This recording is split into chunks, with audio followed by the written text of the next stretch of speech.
दर्शकों, हम लोग लौट आए हैं फिर से आप लोगों के साथ। मयंक अभी भी मौजूद है वेस्टर्न यूपी गेट बॉर्डर पे, और हमारे साथ एक बहुत खास दर्शक जुड़ रहे हैं, हमारे साथ एक बहुत ही खास इंसान जुड़ रहे हैं यूपी बॉर्डर से। इनका नाम है राजबीर सिंह जाधवन।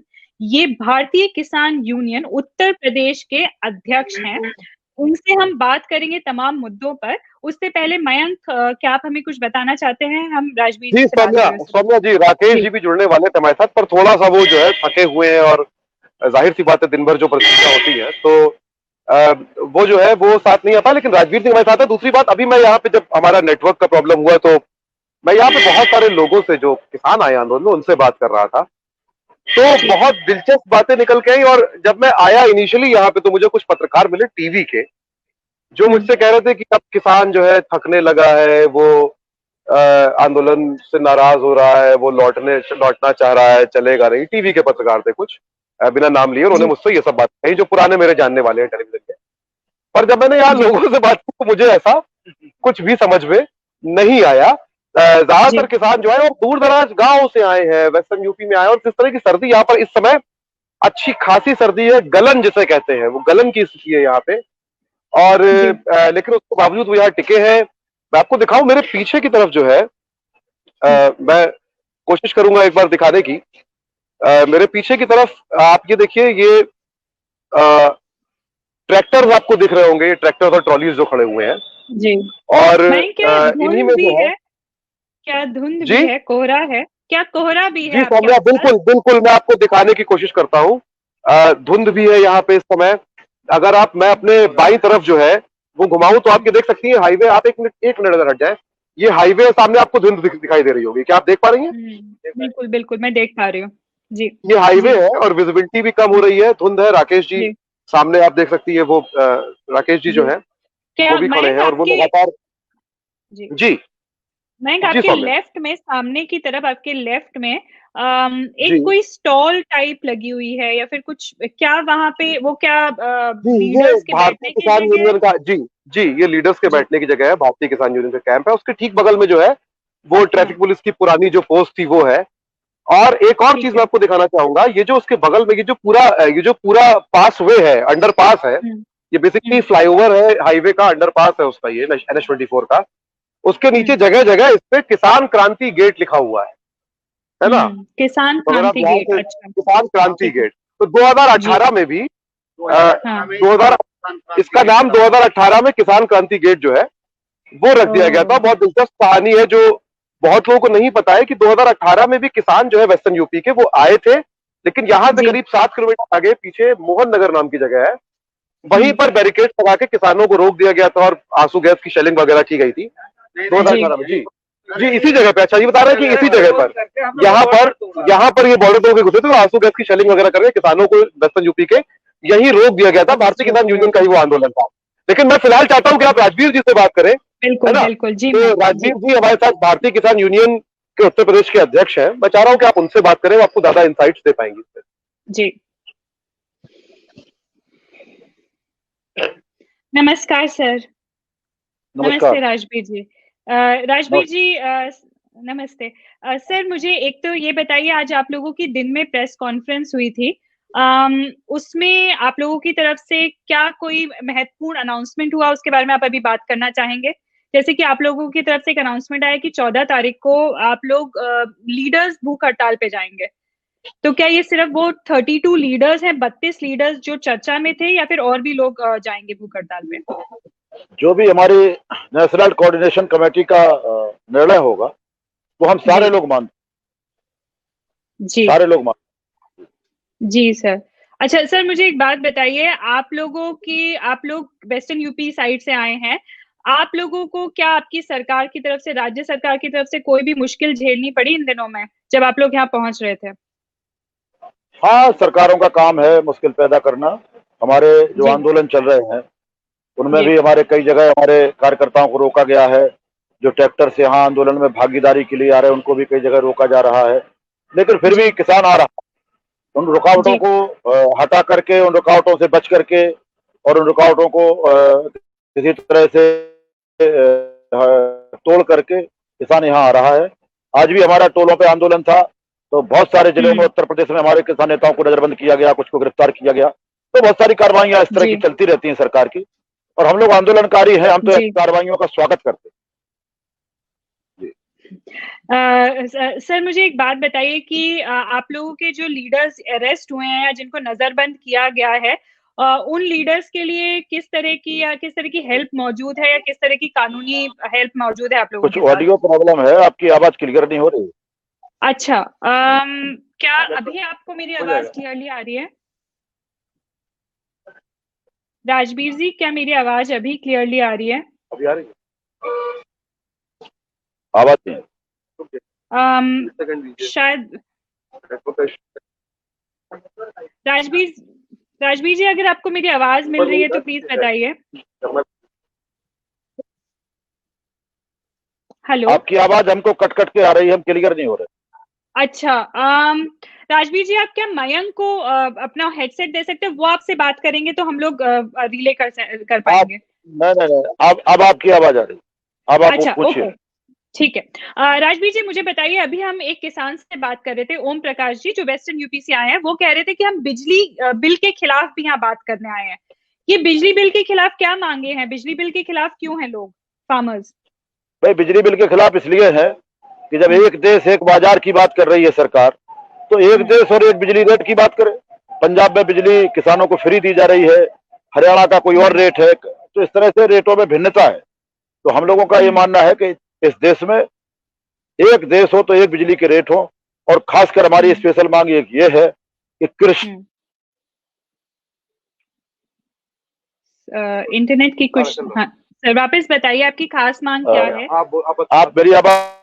जी, मुझे आपके बात। कृषि कार्य के लिए किसानों को फ्री बिजली दी जाए।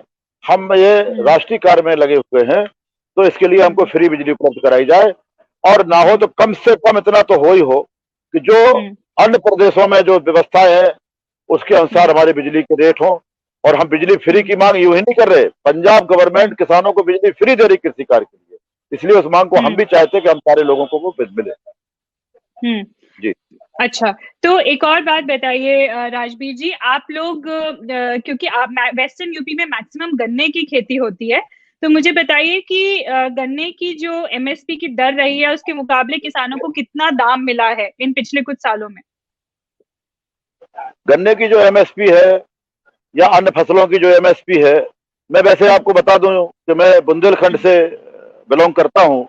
बुंदेलखंड का जनपद जालौन है झांसी के पास में, तो मुझे गन्ने की भी जानकारी है कि गन्ने की जो एमएसपी है उसके अधिकांश गन्ना गन्ने की से कम रेट पर अन्य कोल्हू वाले या अन्य लोग खरीद लेते हैं, या एक गन्ना तंत्र में एक माफिया तंत्र है जो किसानों से कम में गन्ना खरीद करके और वही गन्ना मिल पे जाकर के दे आता है। तो 200-250 रुपए कुंटल का भाव मिल पाता है किसान को। और भी फसलों की जो एमएसपी है उसमें आपको हम क्लियर कर दें कि यही गवर्नमेंट जो पिछली वाली थी भाजपा की, 2014 में गवर्नमेंट बनने के बाद प्रधानमंत्री जी ने एक आयोग गठन किया था, एक आयोग का गठन किया था शांता कुमार जी के अगुवाई में। शांता कुमार जी को भी मैं बता दूं कि ये मुख्यमंत्री रहे भाजपा के हिमाचल के, तो भाजपा की गवर्नमेंट थी। जो आयोग का अध्यक्ष था वो भी भाजपा का मुख्यमंत्री था पूर्व, और उन्होंने जो अपनी रिपोर्ट रखी सदन के पटल पर, उसमें उन्होंने स्पष्ट कहा कि 6% किसान ही इस हिंदुस्तान का एमएसपी का लाभ ले पाता है। तो इससे आगे खुल जाना चाहिए सरकार।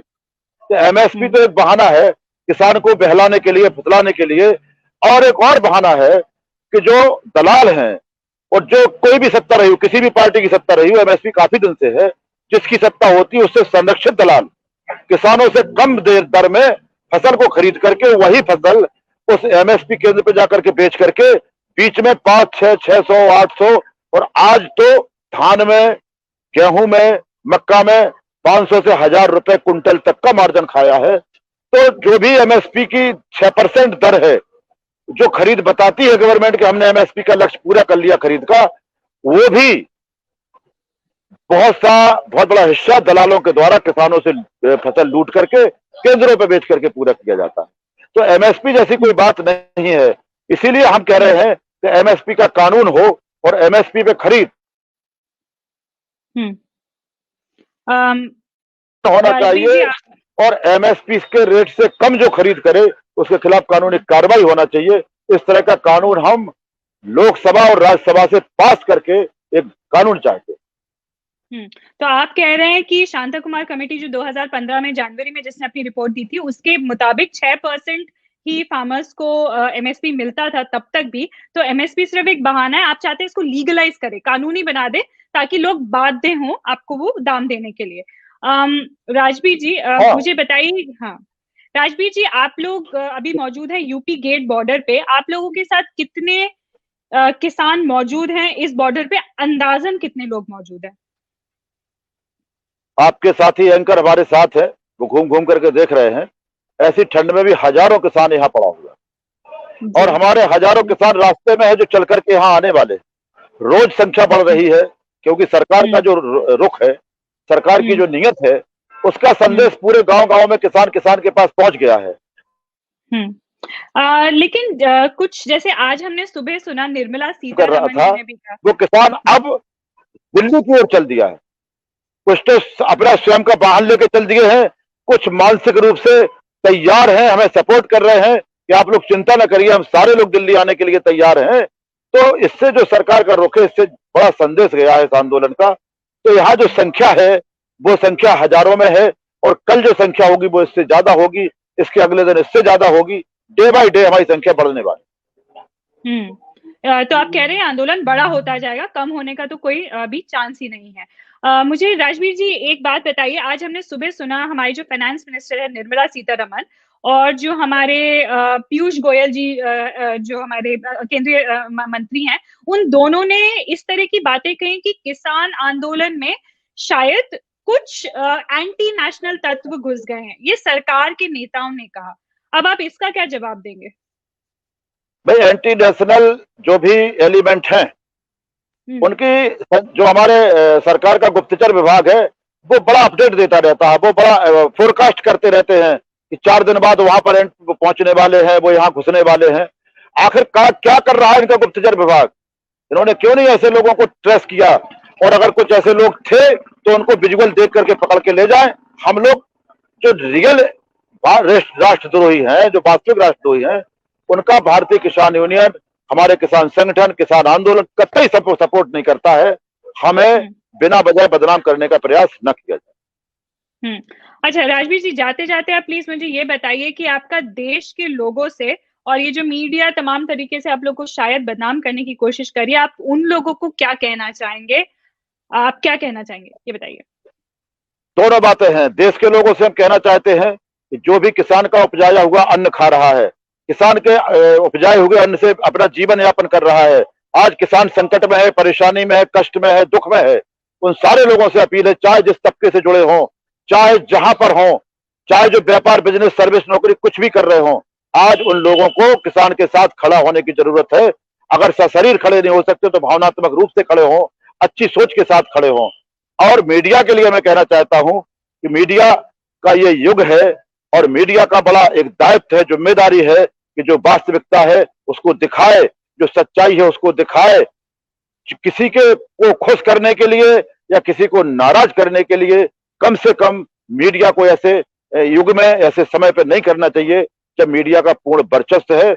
हम दोनों लोगों से अनुरोध करना चाहते हैं कि किसान हिंदुस्तान का भाग्य बिताता है, पेट भरने वाला है 130 करोड़ जनता का। तो आज मीडिया हो या आम जनमानस हो, सबसे मेरा निवेदन है कि हमारा सपोर्ट करें, हमारे आंदोलन के सहभागी बने, और इस देश को आगे बढ़ाने के लिए इस किसान का हौसला अफजाई करें। बिल्कुल, बहुत शुक्रिया सर, और आप लोगों से हम लोग जुड़े रहेंगे, कोशिश करेंगे कि आप लोग 14 दिसंबर को जो भूख हड़ताल की बात हो रही है उसके बारे में और बात हो। अगर आपके पास कोई और बात है कहने को हमारे माध्यम से तो बताइए, नहीं तो हमारे साथी जो आपके सामने खड़े हैं उनको आप हेडफोन्स दे सकते हैं। बस आपका बहुत बहुत धन्यवाद है कि आप लोग इस ठिठुरती ठंड में हमारे बीच में आए, हमारी बात को देश के सामने ले जाने का प्रयास कर रहे हैं। हम रोज मिलते रहेंगे, रोज यही है। ये तो सरकार को तय करना है कि हम कब तक इस ठिठुरती ठंड में रहेंगे। हमारा एजेंडा एकदम क्लियर है कि जब तक हम अपनी मांगों को पूरा नहीं करवा लेंगे हम घर नहीं जाएंगे। ये सरकार को तय करना है कि कब तक हमारे आपकी मुलाकात करवाता रहेगा। धन्यवाद, बहुत बहुत धन्यवाद। आप बहुत शुक्रिया सर। जी सौम्या, मुझे अभी जब बात कर रहे थे राजवीर जी आपको बुला रहे थे वहां। हाँ, राजवीर जी बात कर रहे थे, मुझे रामधारी सिंह दिनकर की कविता का मैंने जिक्र किया था पिछले ब्रॉडकास्ट में, एक जनतंत्र का जन। उसकी एक लाइन मुझे याद आई कि जनता हा मिट्टी की अबोध मूरतें वही, जाने पाले की कसक सदा सहने वाली।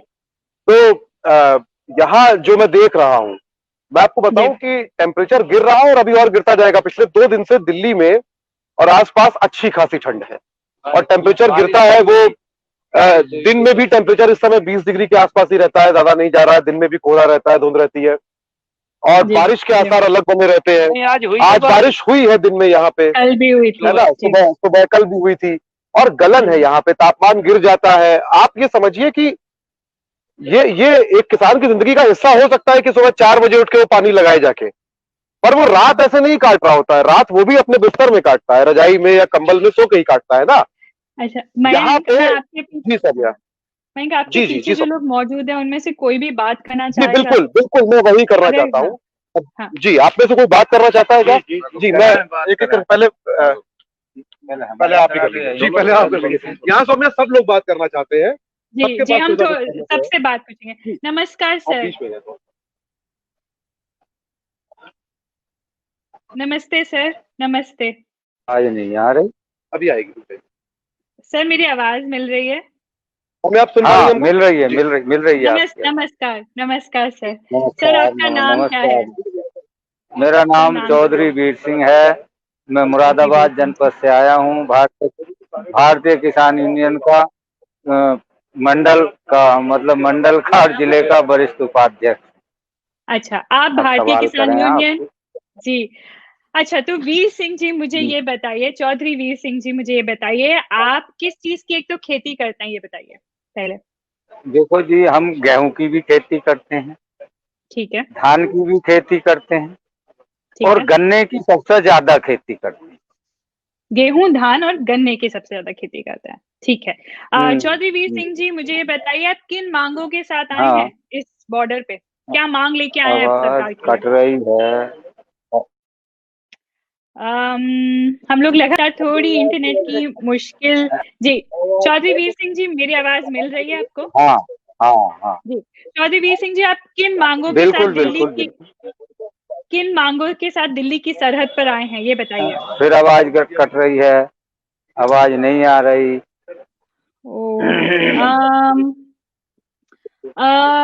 हम लोग चौधरी वीर सिंह जी चौधरी वीर सिंह जी अभी आवाज मिल रही है? बड़ी समस्या आ रही है।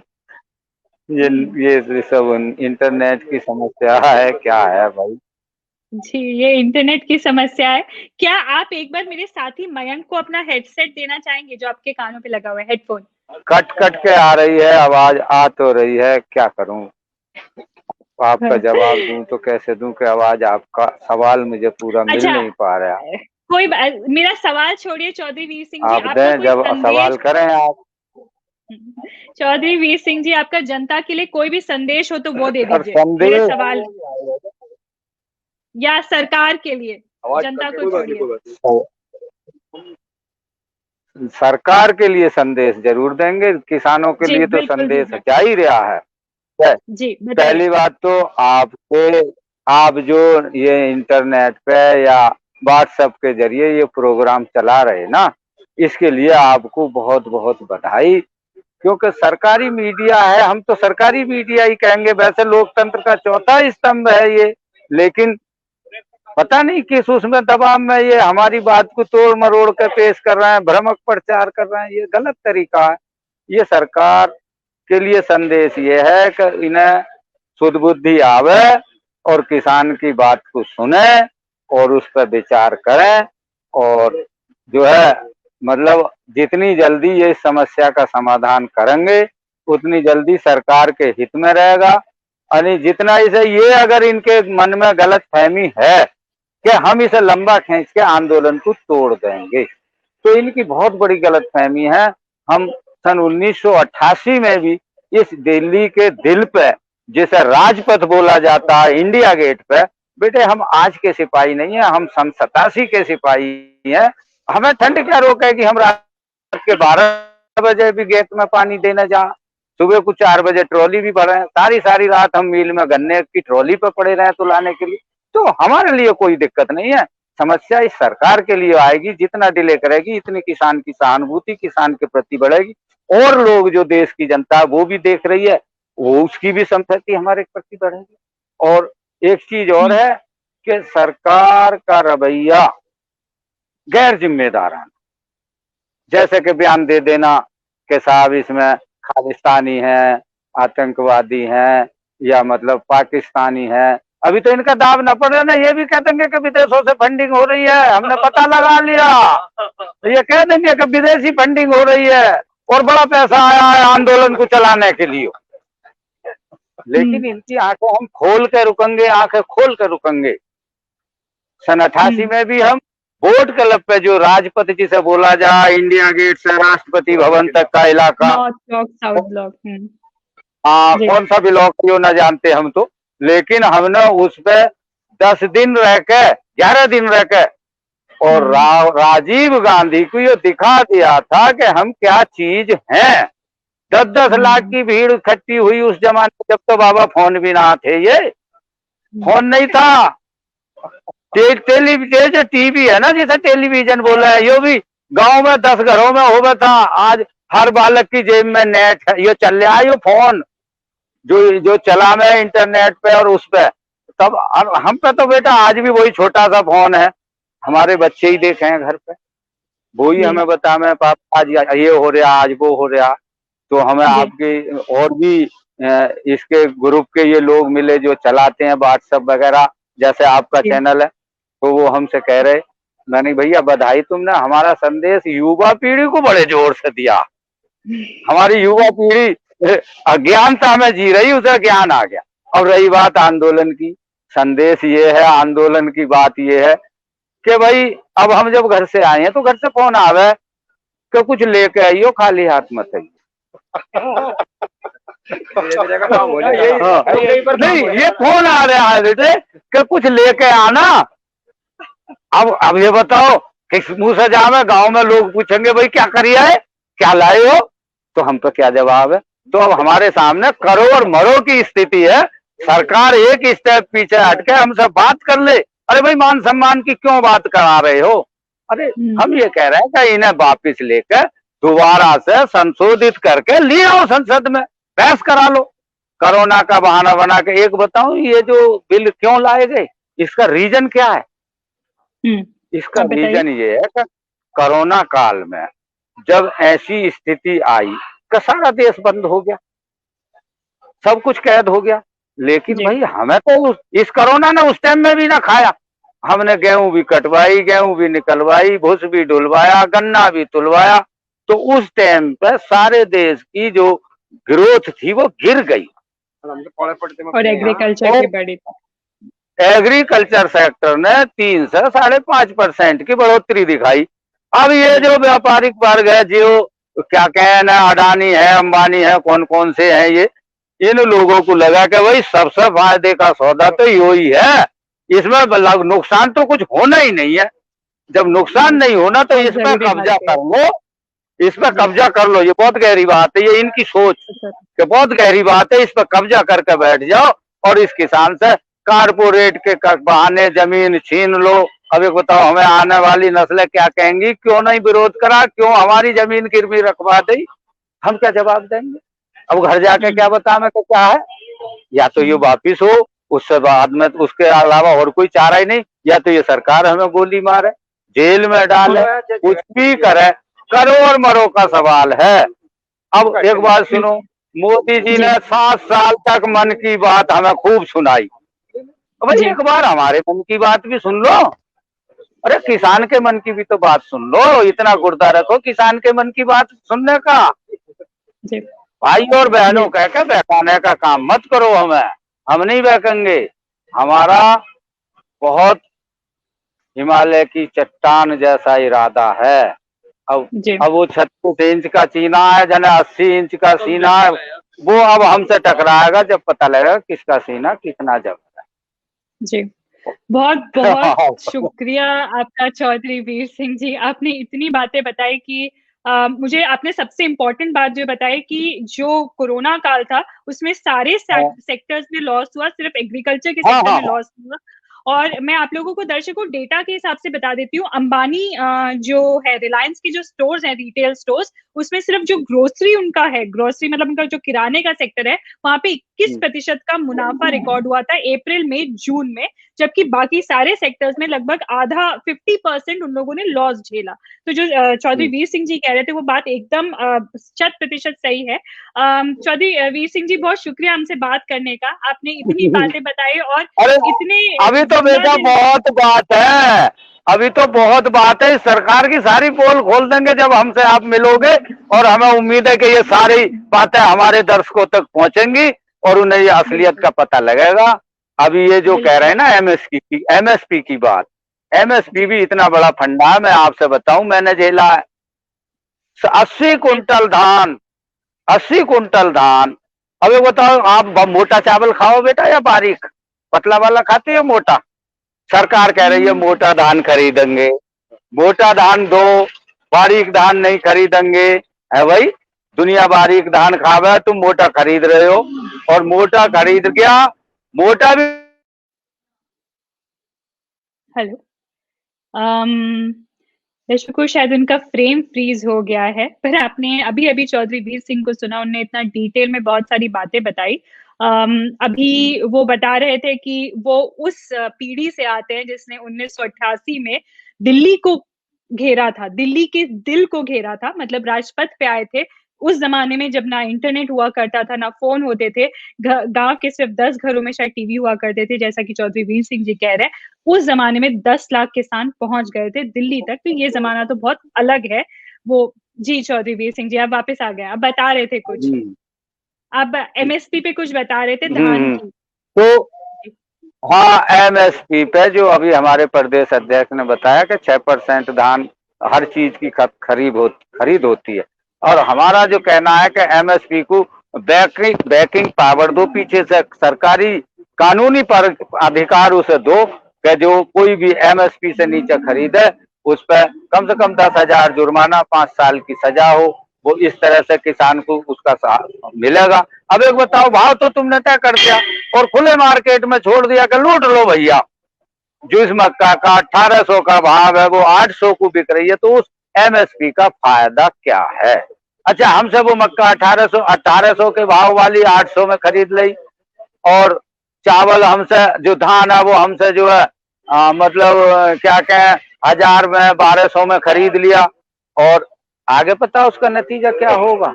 अभी हम जगा रहे हैं इस देश की दुनिया को, अगर इस देश की जनता को अगर इसका सद्बुद्धि आ जाए ना, हम तो देखो डूबेंगे सनम, लेकिन हमारे बाद ये भी मारे जाएंगे जितने उपभोक्ता इस देश के हैं। बड़े बड़े मॉल खुलेंगे ये अडानी अंबानी के, और वो अब फोन में स्क्रीन टच चले ना, और वो कहते हैं कि आटा, दाल, चावल, नमक, मिर्च, मसाला फोन पे मंगा ले। आते हैं नहीं फोन पे घरों पे? जी तो बिल्कुल है, तो जो हाँ 10 रुपए का है वो आपको सीधा 50 रुपए में मिलेगा। और वो आज भी चल रहा है। हमसे अरहर 5,000 कुंटल में खरीदा जा रहा है, उड़द 3,000 कुंटल में खरीदा जा रहा। तो दाल किस भाव मिल रही है? दूध हमारा 25 रुपए लीटर खरीदा जा रहा है, आपको हो सके 70-75 में मिलता हो। और अगर कम में मिल रहा है तो वो दूध 100% स्लो पॉइजन है, जो मतलब सिंथेटिक दूध बोलते हैं उसे। उसका मावा भी बनेगा, हर चीज तैयार होगी, लेकिन वो धीमा जहर है। किस चीज से बनता है उसका फार्मूला हमें पता, वॉशिंग जी पाउडर से, यूरिया से, और कई चीजें उसमें मिक्स करके दूध तैयार करा जाता। इस देश तो इस देश हाँ, इस देश में इतना दूध हो रही है। हाँ जी, बोले। तो चौधरी वीर सिंह जी दर्शकों अब हमसे कह रहे हैं कि जो अभी नुकसान फार्मर भुगत रहे हैं, ऐसा नहीं कि उपभोक्ता ये नुकसान नहीं भुगतेंगे। आने वाले टाइम में जो ये पूंजीपति हैं और उद्योगपति हैं, ये प्रॉफिट आपसे भी कमाएंगे। तो प्लीज ऐसा मत मानिए कि ये मुद्दा सिर्फ फार्मर्स का है, ये आप सबका मुद्दा है। हाँ, आप चौधरी वीर सिंह जी कोई और बात है तो बताएं, नहीं तो मेरे जो साथी आपके साथ हैं प्लीज उनको आप हेडफोन्स दे दीजिए। चलो फिर बात होगी, इनसे मुलाकात फिर करेंगे। अभी तो हम पे बहुत मसाला है, आप थक जाओगे सुनते सुनते। और सच्चाई है, झूठ नहीं है इसमें। इस सच्ची बात को आप जनता से ज्यादा शेयर करो जो हमें कोऑपरेट कर। बस हमारा यही आपसे निवेदन है और आग्रह संदेश है। जय हिंद, जय भारत, जय जवान, जय किसान और नमस्ते। जय भारत, जय जवान, जय किसान। नमस्कार जी। सौम्या जी जी आप कुछ कह रही हैं? नहीं, मैं बस यही कह रही थी कि हाँ, मैंने ये वाला जो पूरा हिस्सा था, आपने मेरे को सिर्फ हंसते और बहुत मुस्कुराहट के साथ देखा। बहुत सीरियस बातें थी, पर जो उनकी जिंदा दिली थी, मैं बिल्कुल अपने आप को रोक नहीं पाई इस तरह से बात करने में। मयंक, आप कुछ कह रहे थे, बताइए। जी जी, हमारे साथ एक और साथी है और वो बहुत पहले से बात करना चाह रहे थे, तो उस समय वहां पे नेटवर्क का इशू हो गया तो हम बात नहीं कर पाए। मैं चाहता हूँ कि आप उनसे भी 2 मिनट बात करें, है ना? उनके भी ग्रीवेंसेस है, बहुत सारी बातें हैं, प्लीज। जी बिल्कुल। नमस्कार सर।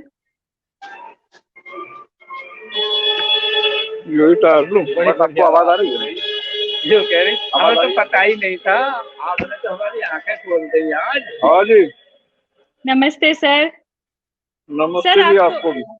सर, आपको ठंड लग रही होगी, आपने टोपी हटा दी है, ठंड ज्यादा तो नहीं लग रही होगी? अजय नहीं, ठंड तो खेत में ज्यादा लगे, यहाँ तो दिल्ली एनसीआर में अरे यहाँ तो कम लगे हमें। जी बिल्कुल। अच्छा सर, आपका नाम बताइए पहले। नाम मेरा राजकुमार, सिसोली के पास, टिकैत के सिसोली के पास मुंडभर गांव है जी मेरा। जी, आपका नाम है राजकुमार और आप है, वापस बताइए आपके गांव का नाम। राजकुमार, मुंडभर जी, जिला मुजफ्फरनगर यूपी। जिला मुजफ्फरनगर यूपी, ठीक है सर। राजकुमार जी, आप मुंडभर। राजकुमार जी, आप किस चीज की खेती करते हैं, प्लीज ये बताएं। जी सर, आप किस चीज की खेती करते हैं? हाँ जी। राजकुमार जी। हाँ जी, आवाज आ रही? हाँ राजकुमार जी, मेरे साथी कह रहे थे कि आपके पास। हाँ राजकुमार जी, आवाज नहीं आ रही आपकी? ओ आवाज नहीं आई। आप एक बार सामने मयंक को दीजिए।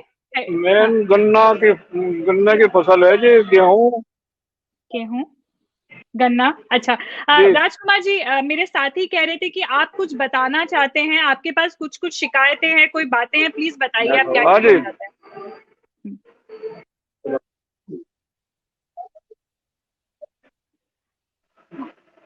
हाँ जी, कुछ आवाज की दिक्कत हो रही। अच्छा, आपकी क्या आप कुछ कहना चाहते हैं हमारे माध्यम से देश की सरकार को, जनता को, प्लीज बताइए जी। सरकार को यही कहना चाह रहे जी हम जी कि जो 3 कानून है ये ईस्ट इंडिया कंपनी वाले हैं। ये ईस्ट इंडिया कंपनी पार्ट 2 के कानून है। जैसे में नील की खेती कराते थे, अपनी मन मर्जी की खेती कराते थे, वही इन कानूनों में है। और उसके जो भी करावेंगे उसका जो है एमएसपी खत्म कर दिया इन्होंने। अब हमारा गन्ने का एमएसपी तय करे सरकार, उससे मिल मालिक हमारे से गन्ना ले, और फिर क्या होगा मिल मालिक खुद तय करेंगे। सरकार उसमें कोई हमारे पेमेंट की गारंटी है ना एमएसपी की दे। तो रोज अब जैसा 317 रुपए है हमारे यहाँ रेट गन्ने का, और उसके बाद 200 रुपए लेंगे, 250 रुपए लेंगे, 150 रुपए लेंगे, और पैसे का पता नहीं देंगे नहीं देंगे। ऐसे ही धान और चावल का है। 3 करोड़ भारत सरकार गारंटी देती है, गन्ना, धान और चावल, गेहूं, इनकी एमएसपी तय करती है। ठीक है। और उनसे वो हाथ खड़े कर रही है। बाकी जितनी एमएसपी देती है 35-36 जिनसों की, उनमें तो किसी में खरीद करते ही नहीं, वो तो लुटता ही है। सही बात है। तो आप कह रहे हैं कि दिक्कत जी, हमारी छोटी छोटी जोत है, अब कॉन्ट्रैक्ट फार्मिंग ले आई है, बड़े बड़े कॉर्पोरेट सबको पैसे के बल पे, धन के बल पे, सत्ता के बल पे तोड़ लेंगे किसान को। किसान कमजोर है, सारे खेत मिला के एक कर देंगे, 5-5, 10-10 किलोमीटर तक एक खेत बना देंगे, और उसके बाद हम अपना खेत भी वापस लेना चाहेंगे तो हमें पता ही नहीं हमारा कहाँ था खेत, कौन देगा? ये भी एक समस्या होगी। तो ये कानून निहायत ही किसान के नुकसान के हैं। अब सरकार कह रही बहुत फायदे के, थारे तो बहुत फायदे के, गंगा जल था के कह रहे हम बहुत फायदे के। इन्होंने तो नोटबंदी पर विश्वास करे था हमने, बस नोटबंदी करेंगे, काला धन लाएंगे। कहीं हमें तो चवन्नी इस देश में काले धन की मिली नहीं, डंडे भी खाए बैंकों में अपने ही पैसे के दिया। फिर जीएसटी ले तमाम सारे टैक्स खत्म करके एक टैक्स कर देंगे, बहुत सस्ता सामान हो जाएगा, जीएसटी लगता है और महंगा मिले हमें मार्केट में, उसी हिसाब से पता चल रहा तो महंगाई ठोक दी और उल्टी। तो अब इन पर तीसरी बार किसान कैसे यकीन करे, यूं बताओ। बिल्कुल बिल्कुल सही बात है। सरकार हमने बोला ये 6 दिन लाएंगे, ये 6,000 रुपए हमें देते हैं साल में, मेरी एक किस्त आई है कुल, और ये कहें दे दी हमने 8-8 किस्त, मुझे 6,000 रुपए मिले, 2,000 एक किस्त मिली 2,000 की, और 60,000 मेरे जैसे किसान से 60,000 वसूल दिए किसान गवर्नमेंट ने। किस्मत में बिजली के बिल बढ़ा के, ट्यूबवेल के बढ़ा के, घर के बढ़ा के, तेल में, गैस में, ऑयल में, और आपके इन टीवियों में 60,000 का मेरे पर वर्डन आ गया, मेरे पर अतिरिक्त बोझ आ गया 60,000 का एक साल में। दिया इन्होंने क्या 6,000 अगर दिया भी किसी किसान को, क्या घाटे का सौदा हुआ लाभ का किसान का? जी बताओ आप ही। घाटे का है, बहुत बड़ा घाटे का है। तो कहीं का डंडोरा पीट देख, हम किसान को 6,000 रुपए दे रहे साल, 6,000 देख है, 60,000 मेरी जेब में से काट लिया, कहीं का 6,000 रह गया, फिर बताओ आप ही। बिल्कुल। अब ये सवाल हम इनसे पूछे तो ये जवाब तो देते ही नहीं। समस्या यहाँ अब फिर हमें सब जवाब दिखा रहे हैं सारे फायदे का है, आय दुगुनी कर देंगे, 3 गुनी कर। गन्ने का रेट जब से ये बैठे एक चवन्नी नहीं बढ़ा, जब एक चवन्नी नहीं बढ़ा इन्होंने गन्ने का रेट, सारी चीज बढ़ा दी जितनी भी हम इस्तेमाल करें। बस पढ़ाई भी हमारे बच्चों को चाहिए, बिजली भी हमें चाहिए, हमें तेल भी चाहिए, गैस भी चाहिए, मोबाइल के लिए चार्जिंग भी चाहिए, और हमारी चवन्नी बढ़ाई नहीं। अब कैसे करेगा किसान, ये बताओ। सही कह रहे हैं सर। सर मुझे नहीं पता, हम आपकी आवाज सिर्फ बहुत लोगों तक पहुंचाने की कोशिश कर सकते हैं। आपके जो सवाल थे उनके जवाब तो मेरे पास भी नहीं है। आपने बहुत अहम सवाल उठाए हैं, हम में से बहुत लोगों को ये सारी चीजें शायद पता भी नहीं होती है। हम लोग को पता नहीं क्या बताया जाता है, क्या पढ़ाया जाता है। राजकुमार जी, मेरा आखिरी आपके जाने से पहले मैं आपसे ये जानना चाहूंगी कि क्योंकि देखिए ठंड, मैं मानती हूँ कि आपने ठंड की विषम परिस्थितियां आपके वहां पे झेली होंगी जहां आप खेती करते हैं, आप और भी तरह की आप तैयार है उन सब चीजों के लिए। पर आने वाले वक्त में हो सकता है सरकार की तरफ से कोई कानूनी दबाव आए, हो सकता है आपके ऊपर कोई पुलिस का लाठीचार्ज हो सकता है आपको तमाम तरह के बदनाम करने के कैंपेन चलाए जाए। आप लोग इन सारी चीजों से किस तरह से, किस तरह से मुकाबला करना चाहते हैं या क्या कहना चाहते हैं इन सब चीजों के लिए? पहली बात मैडम, हमारी बहुत कम उम्र थी चौधरी महेंद्र सिंह टिकैत के साथ, बड़े टिकैत के साथ, बाबा टिकैत के साथ। जी। हमारे पिताजी बहुत आंदोलनों में सरकार के खिलाफ, किसान की लड़ाई के लिए जेल भी काटी। मेरे ख्याल में एक बार तो मैं 2 महीने बाद आए थे और एक बार 31 दिन बाद आए मेरे पिताजी, वो भी खेती करते थे। और हम भी 1-2 दिन के लिए कहीं ना कहीं धरना प्रदर्शन में जा रहे थे। और तो इतना लंबा अनुभव हमें है इन सरकारों के सामने, चाहे कोई सी भी सरकार हो और हमारे साथ अन्याय करे, इस सरकार में और पहली सरकार में इतना फर्क है मैडम जी कि पहली सरकार में चाहे वो मनमोहन सिंह की थी या राजीव गांधी की थी, ठीक है, सड़क पहुंच जाते, अपनी बात सरकार को बता देते और वो सरकार सुनो या न सुनो वो तो अलग चीज हुई, पर हम दिल्ली में जाले थे और हमें कोई दिक्कत कभी नहीं हुई। ये फर्क जरूर है, जब से ये सरकार आई इसने हमारे लिए दिल्ली के रास्ते बंद कर दिए, हमें दिल्ली के दर्शन नहीं करने देती। यूं कहे दिल्ली तो मारी लिया है, किसान के लिए दिल्ली के दरवाजे बंद है।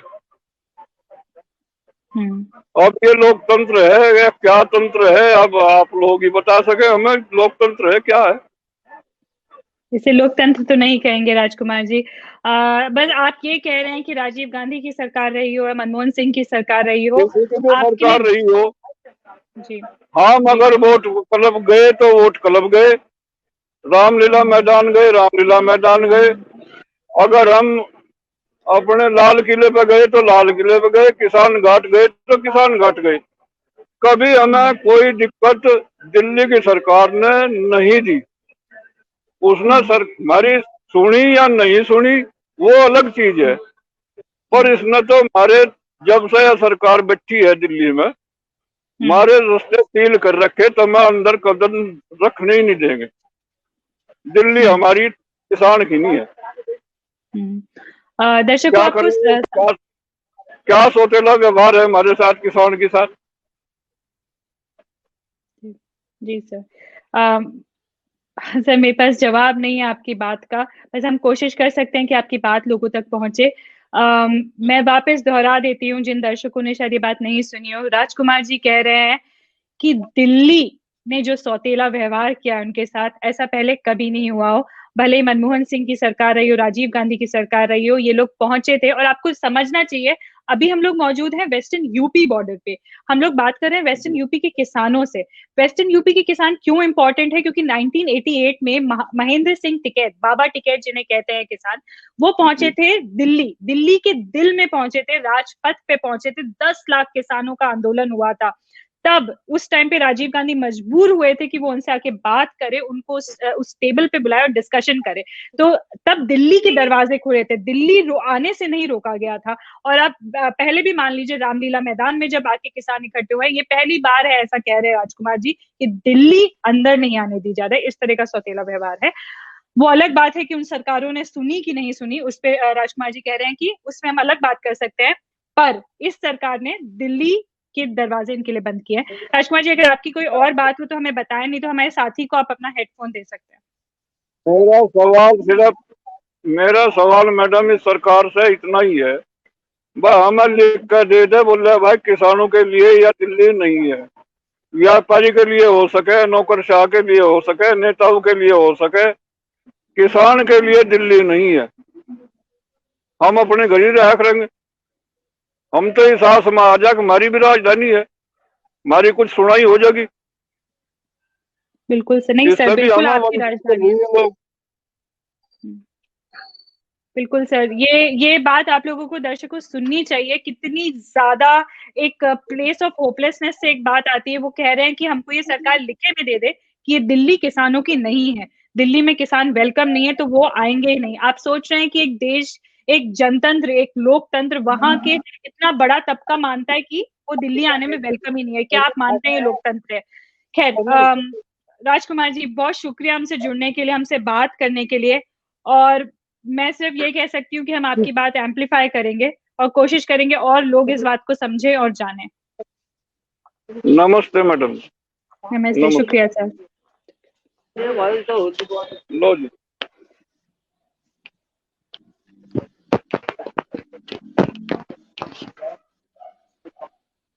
सौम्या, मेरी आवाज सुन पा रही हैं आप?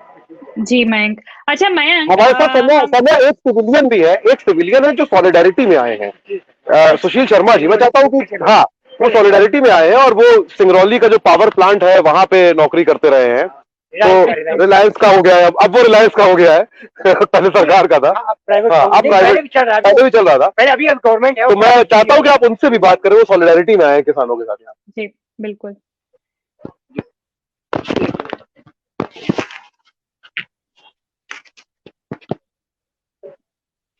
हाँ सर, मेरी नमस्ते। नमस्ते सर, कैसे हैं? हाँ, मैं ठीक ठाक हूँ और मैं आपको एडवांस हैप्पी न्यू ईयर बोलूंगा, ऑल ऑफ यू। और मेरे को हाँ, जय जवान जय किसान। जय जवान जय जवान जय किसान। और ये नारा सही बना हुआ है जी। और आप मेरे से आप प्रश्न जी सर। सर आप एक बार फिर से अपना नाम कैमरा के लिए दोहराना चाहेंगे? हाँ, मेरा सुशील शर्मा है और मैं डिस्ट्रिक्ट सिंगरौली से हूँ। डिस्ट्रिक्ट सिंगरौली, कोल इंडिया, एनसीएल जैन प्रोजेक्ट। जी, तो हमारे साथ जुड़े हैं सुशील शर्मा जी, जो सॉलिडारिटी में आए हैं किसानों की। ये काम करते थे पावर प्लांट में काम करते थे कोल इंडिया में हमारा कोयला पावर स्पीड आता है, एनटीपीसी जाता है। मैं कोल इंडिया में समझ, आप कोल इंडिया में थे, ठीक है। सुशील शर्मा जी, आप बताइए सुशील जी कि आप क्यों आए हुए हैं बॉर्डर पे? आप तो किसान नहीं हैं, आपको क्या जरूरत पड़ गई आने की? हाँ, मैं आया हूँ, मैं किसानों के साथ में हूँ, क्योंकि जैसे जल ही जीवन है, क्या बोलते हैं, वैसे ही हम अन्नदाता है, हम भी अन्नदाता है। जैसे किसान हम अन्नदाता है, हमारे जितने भी क्या बोलते हैं भारतवासी हैं, जितने भी सब अन्नदाता है और अन्न के बिना कोई जिंदा नहीं रह सकता है। इसलिए तो मैं इसीलिए आया हूँ, मैं सबके बीच में हूँ। No farmers no food no future, no farmers no food no future. बहुत बहुत शानदार बात। No farmers no food no future, Sushil Sharma ji कह रहे हैं नो फ्यूचर। सुशील जी, लेकिन एक बात बताइए, आपके आसपास के जो लोग मौजूद हैं, जो आपके दोस्त होंगे, परिवार वाले होंगे, क्या वो ये बात समझ पा रहे हैं? क्योंकि हम लगातार देख रहे हैं व्हाट्सएप ग्रुप्स, जैसे मेरे भी परिवार का व्हाट्सएप ग्रुप है, कोई और परिवारों की व्हाट्सएप ग्रुप है, उसमें तमाम तरह की खालिस्तानी कह रहे हैं, कभी एंटी नेशनल कह रहे हैं, कभी कह रहे हैं ये लोग देशद्रोही हैं, कभी कह रहे हैं इसमें पाकिस्तान का पैसा है, पता नहीं तमाम तरह की चीजें हो रही है। आपके परिवार वाले समझ रहे हैं इस बात को कि ये झूठ है या वो मानते हैं?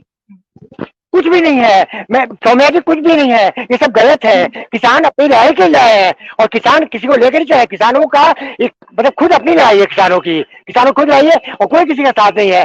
किसान चाह रहे हैं कि हमारा हक मिले और किसान रात भर परेशान होता है, खेतों में काम करता है, रात भर ठंड में भी वो पानी डालता है। अभी ठंड है और डबल ठंड हो जाती है, जब ठंड में भी रात भर पानी की सिंचाई करता है और मेरी फसल खराब ना हो जाए और मेरा अच्छा उसको पैसा मिले मेरी फसल का, और वो सबके लिए करता है। तो ये किसान आने जाता है और हम भी आने जाता है, हम भी आने जाता है और सबको अन्य मतलब वो दे रहे हैं। और किसान कहते हैं कहाँ से किसान, और कहाँ से किसान ही किसानों के वोट से ही हमारी जो सरकार बनी हुई है, गवर्नमेंट है।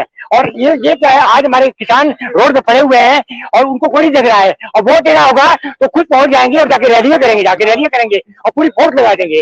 और हमारे किसान आज खुद तो परेशान हो रहे हैं, अपने घर बच्चों को छोड़ के आए हैं, घर बार सब छोड़ के आए हुए हैं। और ये पूरा किसान लोग अपनी जीवन लड़ाई लड़ रहे हैं, किसानों की अपनी लड़ाई है खुद और किसानों की। और किसान जो है, किसान रात दिन मेहनत करता है, सब कुछ करता है। और किसानों ने अपना हक मांगा है, किसानों ने अपना हक मांगा है, किसानों ने कोई। और ये जो है, ये अपने हक के लिए लड़ाई लड़ रहे हैं। और सौम्या जी और हम लोग और मेरे को ये बड़ा अच्छा लगा। हाँ, और बाकी ये बेचारे अपना पड़े हुए हैं, शांत है और चाह रहे हैं कि हमारे हक हमको मिले। हम हर आदमी अपना हक चाहता है, हर हक। और एक छोटा बच्चा क्या है, जब तक छोटा बच्चा रोएगा नहीं, माँ उसको दूध नहीं देगी। और ये है, और इतना जब तक बच्चा रोएगा नहीं, माँ दूध देगी। तो ये अपने हक की लड़ाई लड़ने के लिए आए हुए हैं, इसलिए बॉर्डर पे और तमाम बॉर्डर पे सब पड़े हुए हैं पूरा। और क्या करूं मैं आपको, सौम्या जी, आप एक बात और बढ़ाऊंगा। ठीक है, कहते हैं ना आप, मैंने अपने पापा जी को, मेरे पापा जी बोला, पापा जी कौन सी पार्टी अच्छी, पापा जी बोले बेटे, पापा जी बोले बेटे जो काम अच्छा करे वही अच्छा होता है, पार्टी वही अच्छी होती है, प्रत्याशी अच्छा होता है, सौम्या जी अच्छा होता है, पार्टी अच्छी नहीं होती है।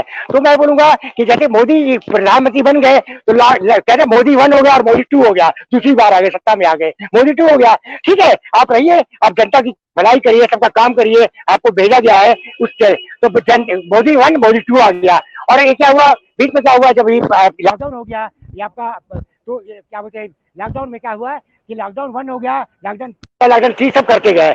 अच्छा, प्रवासी 1 हो गए, पहले मेरे गर्मियों में बेचारे प्रवासी कितने थे, ट्रेनें नहीं मिली, बसें नहीं मिली, कुछ नहीं मिला, तो प्रवासी 1 हो गए और अभी प्रवासी 2 हो गए। अभी मेरे किसान जो है सब रोडों में आके पड़े हुए हैं, कोई यहाँ गिरा, ये दिल के टुकड़े 1000 हुए, कोई यहाँ गिरा, कोई वहां गिरा, कोई उस बॉर्डर पे है, मैं सोम्या जी मैं बोलूंगा, और क्या बोलते हैं हर बॉर्डर पड़े हुए हैं। तो ये क्या है ना, एक लॉकडाउन 1 हो गया गर्मियों में, और ये प्रवासी 1 हो गए, प्रवासी 2 हो गए। अभी मेरे सब प्रवासी रोड पे दौड़ रहे हैं अपने हक की लड़ाई के लिए, छोटे बच्चे आए हुए हैं, उनकी माताएं आए हुए हैं, सभी लोग आए हुए हैं, बड़े आए हैं, बुजुर्ग आए हैं।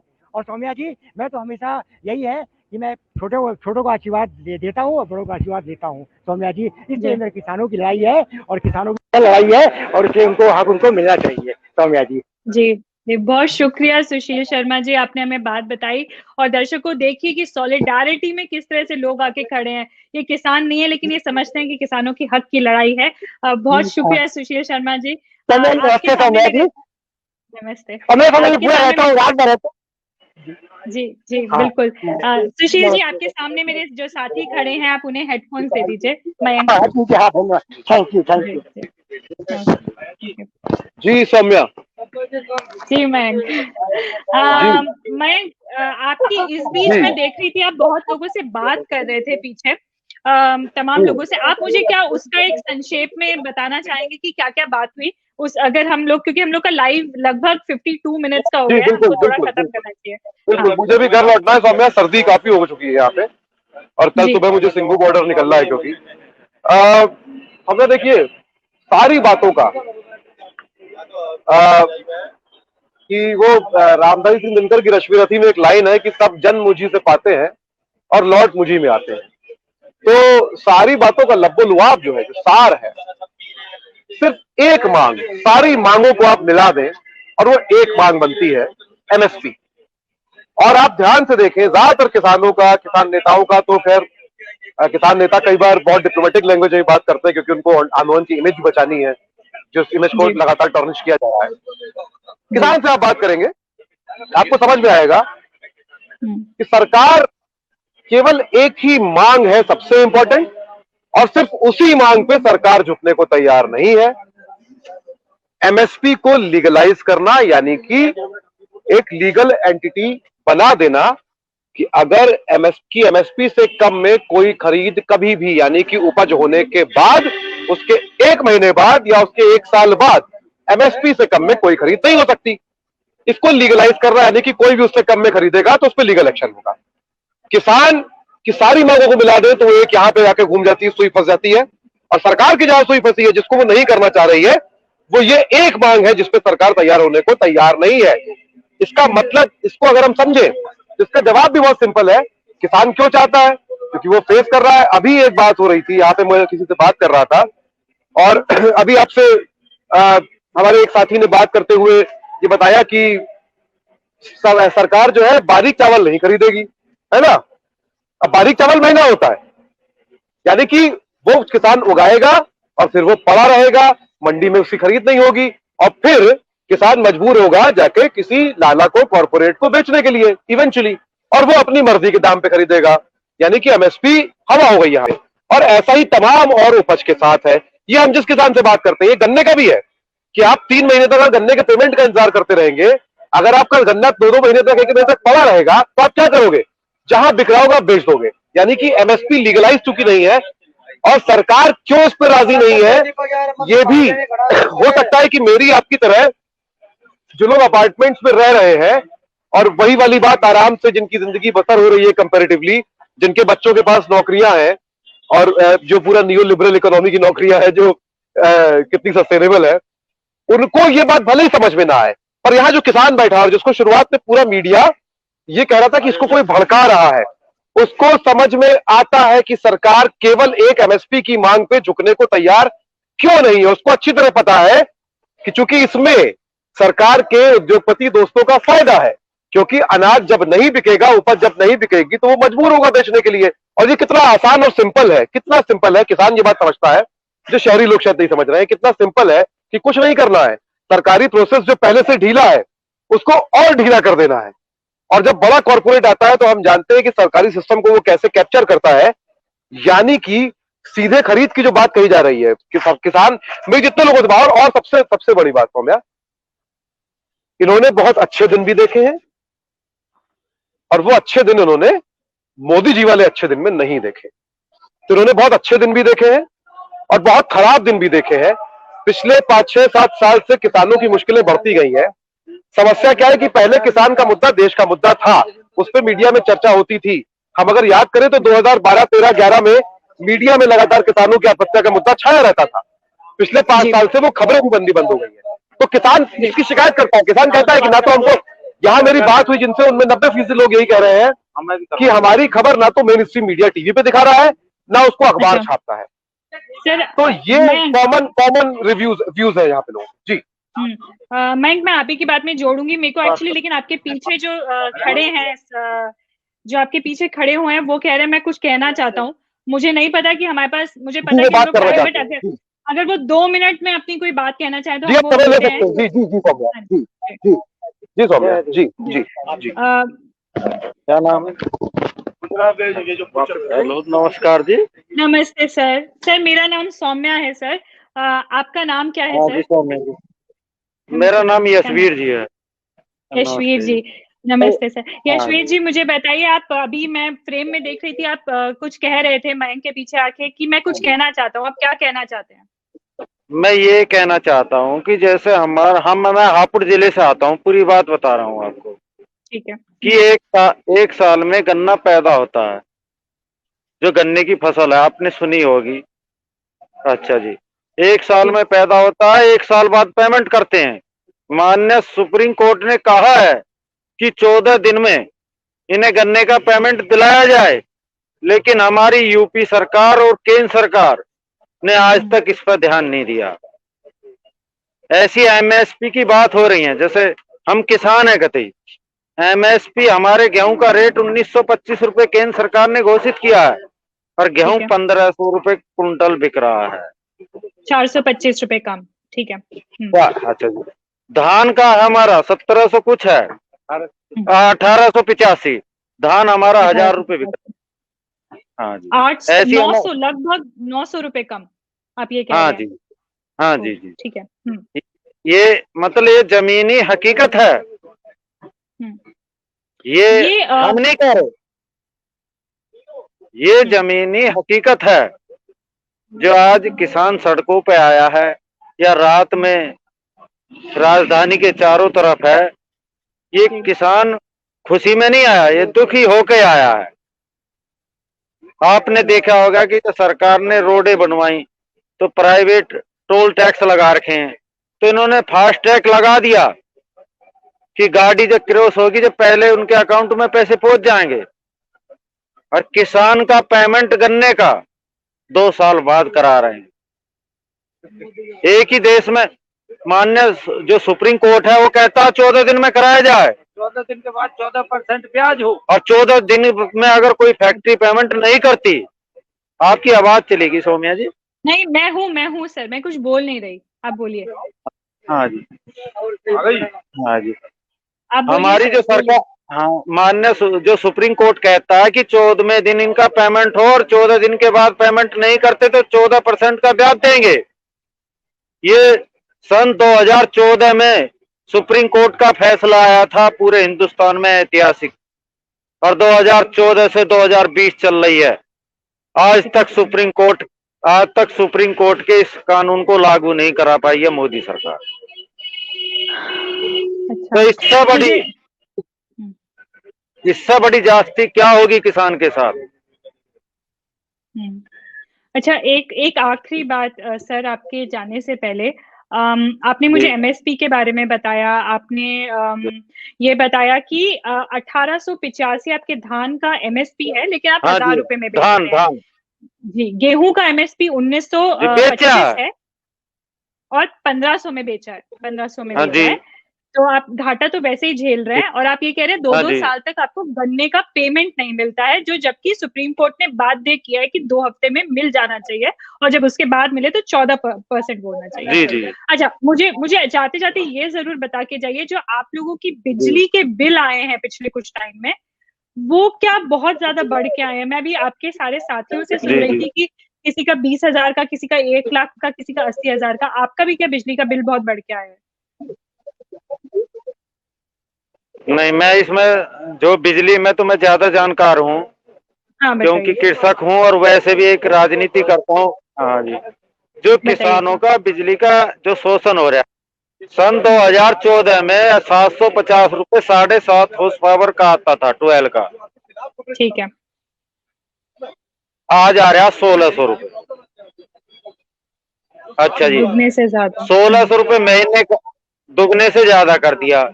डीजल पे आपने देखा होगा, मेरे ध्यान नहीं, सन 2014 में क्या होगा, आज क्या है, 70-72 रुपए है। जो ये गवर्नमेंट हर चीज पे 2017 से 20 तक 1 रुपया करने का भाव नहीं बढ़ाया। पश्चिमी यूपी में ज्यादा किसान जो है गन्ने के ऊपर निर्भर है जी। हाँ जी, और गन्ने पे जो है डीजल से भी सिंचाई होती है, नहर से भी सिंचाई होती है, और भी। हाँ, तो आपने देखा होगा डीजल पे कितने बढ़ गया, वैसे खादों पे कितना बढ़ गया, और पेमेंट हमें मिल नहीं रहा। इसलिए आत्महत्या से अलग और कोई किसान की मजबूरी नहीं है। इसलिए किसान जागरूक हुआ है, कहा कि घर आत्महत्या ना करके दिल्ली चल रहे हैं, दिल्ली मरेंगे, या तो मारेंगे दिल्ली या चलेंगे। तो इसलिए सौम्या जी आप जी सर, आपने जो बात कही है वो मुझे थोड़ा, क्या बोलूं मैं इस पे, क्या जवाब दूं, मेरे पास कोई जवाब नहीं है। दर्शकों, आपने सुना ही, वो जिस तरह से बता रहे हैं कि ना केवल उनकी धान या उनकी फसल या उनके गेहूं के दाम उनको नहीं मिले हैं, उनकी बिजली दर है वो लगभग दुगनी से ज्यादा हो गई है। जो डीजल के दाम है वो भी बहुत बढ़ रहे हैं। तो वो कह रहे हैं कि जो ये उनकी खेती है उसमें नहर से भी पानी आता है, उसमें डीजल भी लगता है उनके लिए, तो वो सारे खर्चे तो बढ़ रहे हैं, लेकिन बिजली के दाम 1 रुपया भी नहीं बढ़ाया है, ऐसा हमारे किसान साथी ने हमें भी कहा। सर, मुझे आप कुछ और कहना चाहते हैं इस बारे में? नहीं तो आप जो मेरे साथी हैं आप उनको ये दे सकते हैं, हेडफोन दे सकते हैं। ठीक जी। सौम्या एक युवा साथी और है जो बात करना चाहते हैं। मैं चाहता हूँ कि 1 मिनट जो है वो बहुत कई बार बोल चुके हैं, नौजवान है जी।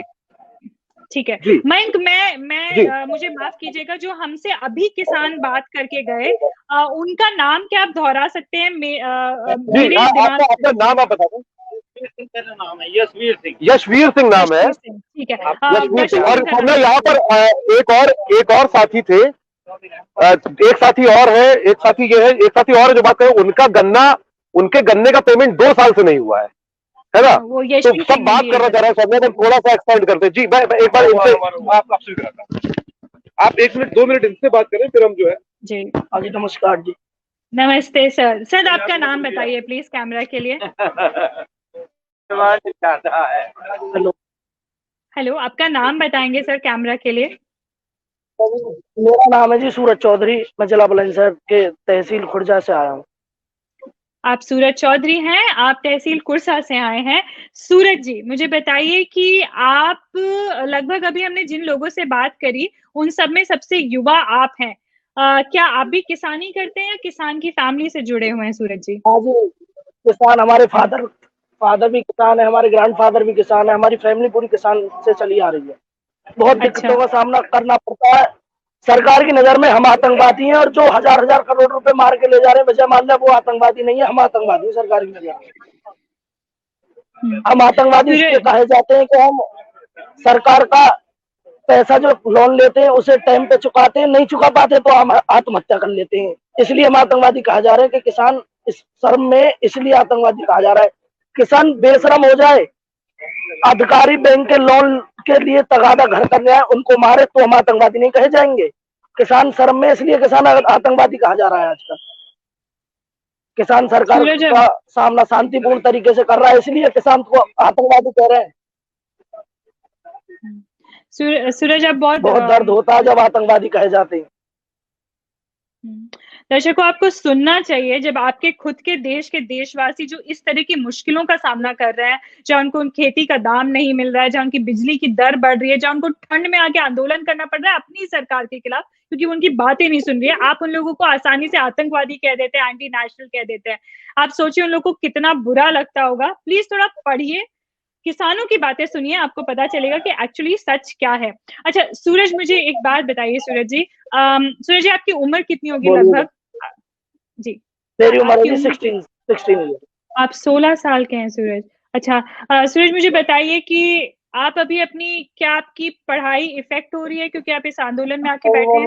इफेक्ट हो रही है, 11th क्लास में हूँ मैं, 10th पास किया अभी मैंने, 11th में आया हूँ। पढ़ाई इफेक्टिव हो रही है, स्कूल बंद करके यहाँ पर आना पड़ा, मजबूरी है इसलिए आना पड़ा, हमारा फ्यूचर खतरे में।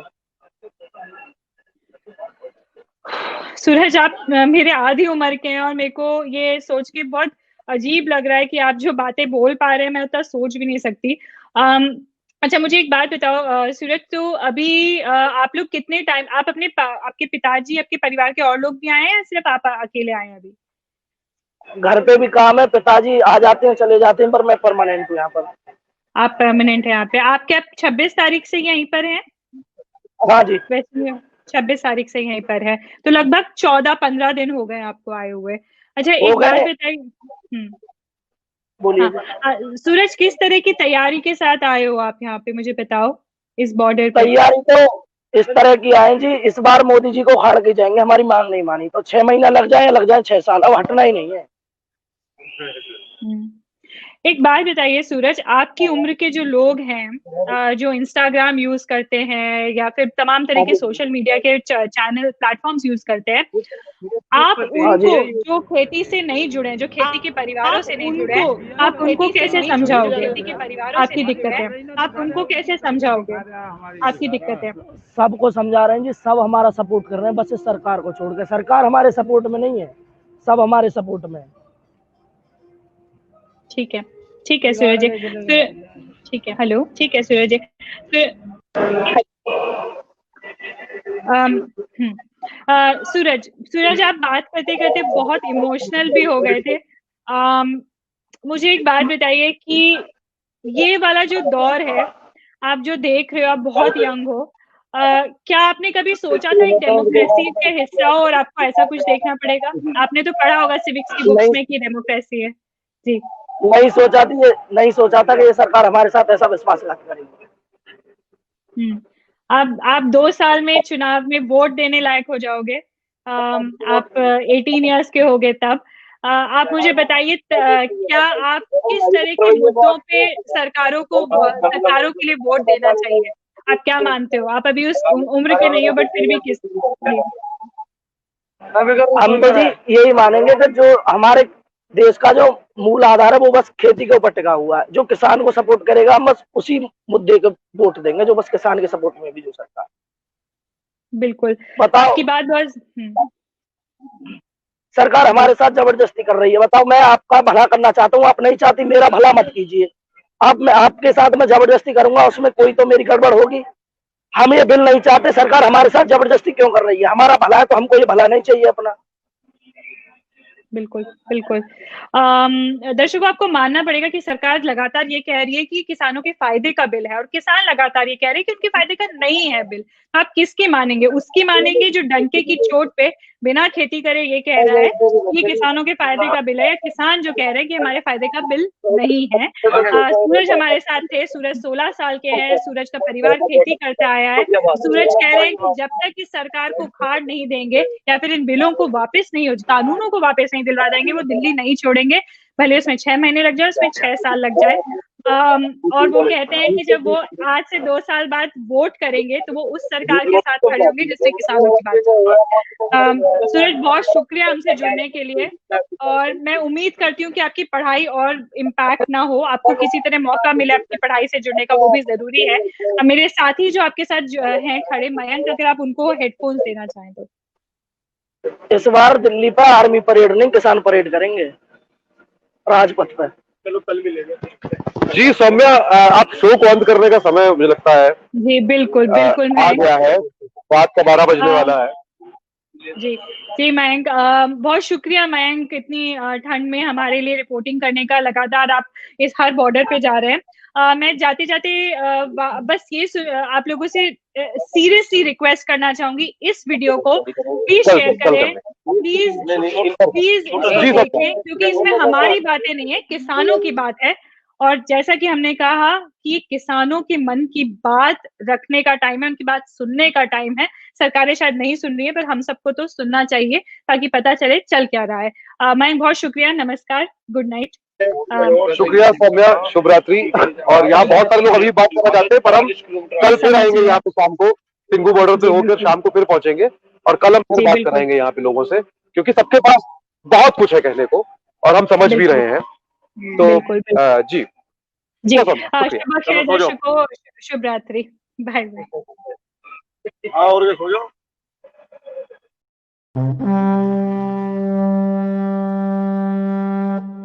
Thank you.